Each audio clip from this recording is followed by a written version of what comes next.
Raja terpikirkan ide dan memanggil 3 menterinya untuk memberikan tugas khusus. Dengan tugas khusus ini, sang raja ingin mengetahui kepribadian dari masing-masing menterinya. Wahai 3 menteriku, datanglah menghadapku.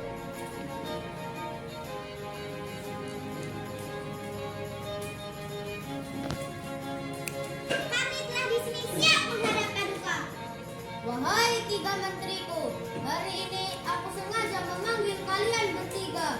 Ada sesuatu yang ingin aku perintahkan kepada kalian, tapi ini tidak menyangkut tugas negara. Apa kalian siap? Siap Paduka, siap melaksanakannya. Begini para menteriku, hari ini aku perintahkan kalian bertiga pergi ke kebun buah yang ada di belakang istana ini. Isilah tas kosong yang kalian bawa ini dengan buah-buahan terbaik. Kalian sendiri yang pilih dan kumpulkan buahnya. Setelah itu, kembalilah menghadapku dengan tas yang sudah terisi dan terikat rapi. Pelayanku, ambilkanlah tas yang sudah disediakan.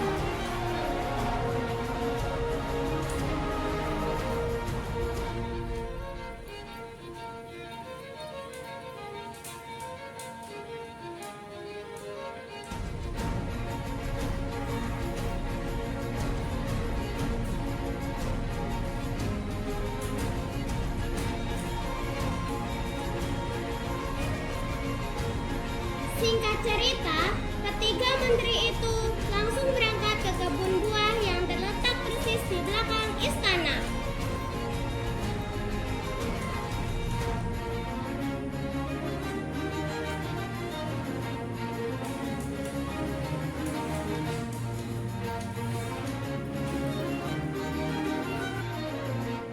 Ketika sampai di kebun buah, mereka mempunyai pikiran yang berbeda-beda atas perintah yang telah diberikan oleh sang raja.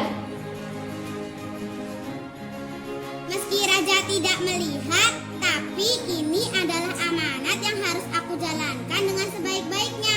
Aku akan sungguh-sungguh melaksanakannya.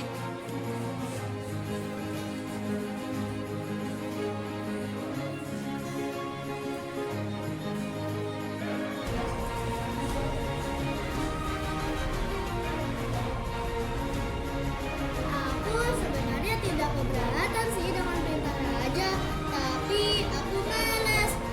Aku ambil buah sedikit saja deh. Yang penting kan aku sudah menjalankan perintah raja. Toh raja tidak tahu apa isi tas ini.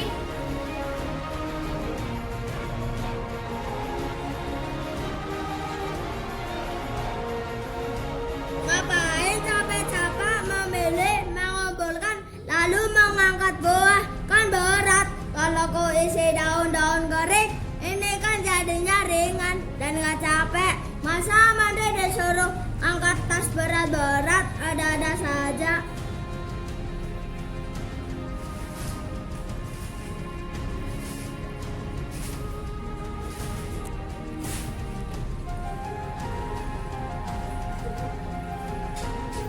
Tiga menteri itu sudah mengisi dan mengikat tas mereka masing-masing.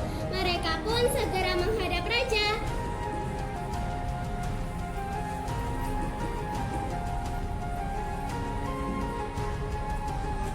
Paduka Raja yang mulia, kami telah menjalankan perintah Paduka. Kami siap menunggu perintah Paduka selanjutnya. Baiklah, terima kasih para menteriku. Kalian tidak usah khawatir. Aku tidak akan membuka isi tas kalian. Dan memang aku tidak perlu tahu isi tas kalian. Menteri 2 dan 3 yang tidak melaksanakan tugas sepenuh hati pun merasa lega mendengar perkataan sang raja. Siap Paduka, lalu tugas apa lagi yang kiranya bisa kami lakukan? Aku sudah siapkan 3 kamar untuk kalian para menteri. 3 kamar tersebut berisikan semua fasilitas kecuali makanan. Kalian akan berada di sana selama 3 hari 3 malam. Kalian boleh melakukan apa saja. Hanya saja tidak ada makanan apapun di kamar itu. Jadi fasilitas yang kalian bawa inilah yang akan menjadi cadangan makanan selama 3 hari ke depan. Baik Paduka Raja, titah Paduka Raja akan kami laksanakan. Walaupun ketiganya mengatakan siap kepada sang raja, namun tidak bisa ditutupi bahwa menteri kedua dan ketiga terlihat sangat gelisah. Hanya menteri pertamalah yang terlihat Tidak lama setelah perintah itu diberikan, ketiga menteri pun undur dari hadapan raja dan memasuki kamar mereka masing-masing.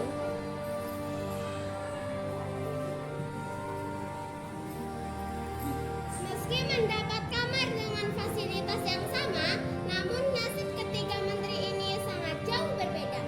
Menteri pertama masih tetap santai dengan membaca sambil menikmati buah-buahan segar yang dia pilih sendiri di kebun istana.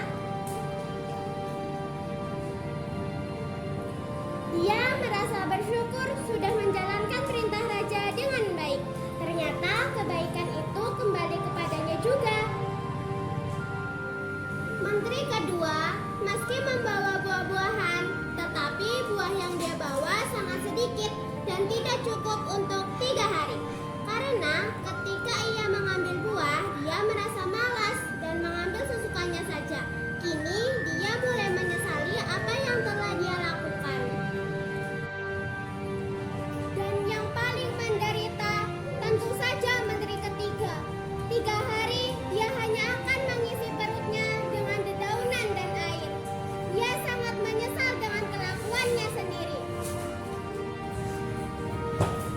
Badannya mulai terlihat lemas dan kini dia hanya mampu tergolek lunglai di tempat tidur.